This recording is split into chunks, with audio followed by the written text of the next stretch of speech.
శాల్యమన్నా ప్రేమ చూపించమన్నాడు. అందుకే ప్రేమ చూపిస్తున్నానని, ఓ చెల్లి నువ్వు పరపురుషుడికి ప్రేమ చూపించవాకు వందనాలు. ఏంటి మా ఎందుకు మాట్లాడుతున్నావు అతనితో ఫోను? మధ్యాహ్నం వాక్యం ఏం చెప్పాడు అన్నయ్య? అన్న ఏం చెప్పాడు?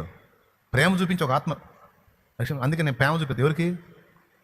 సైతాన్ మొహం దానా అని నేను అనను. పురుషుడికి నువ్వు ప్రేమలు చూపించి వాళ్ళని రచించటాలు కాదు. నువ్వు అట్ట ప్రేమ చూపించాడు ఇంకో టైపులో ఆలోచిస్తాడు. నువ్వు స్త్రీవి కనుక స్త్రీలకి ప్రేమ చూపించి నువ్వు ఏ విధంగా ఆత్మల్ని ప్రభావితం చేయగలవు ఆ రూట్లోకి రా.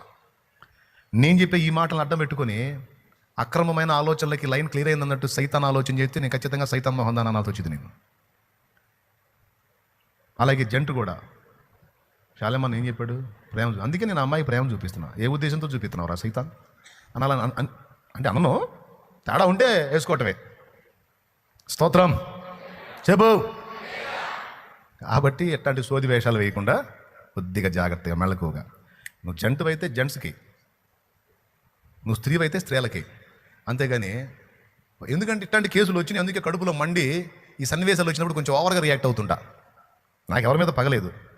కొంతమంది ఇలాగా తేడా అడుగుల్లోకి పోయి ఏమ్మా ఎందుకు చేసావంటే ఎట్లదన్నా కష్టపడి ఒక ఆత్మను రక్షిద్దామని. అబ్బాయిని ఎవరు ఆదరించట్లేదు అన్నయ్య, నేనన్నా ఆదరిస్తే కొంచెం దేవుని దగ్గరకు వస్తాడని ఆదరించావమ్మా. ఆదరించిందంట ఆత్మను రక్షిద్దామని. జాగ్రత్త, అట్లా తావివద్దు. ప్రేమ తెలివితో, కొద్ది వివేచనతో జాగ్రత్తగా ఉండాలి. అదే సమయంలో అసలు ఎందుకు నాకు వచ్చిన గొడవ అనొద్దు, మళ్ళీ ప్రేమ చూపించాల్సిందే. ఎంతమందికి అర్థమైంది?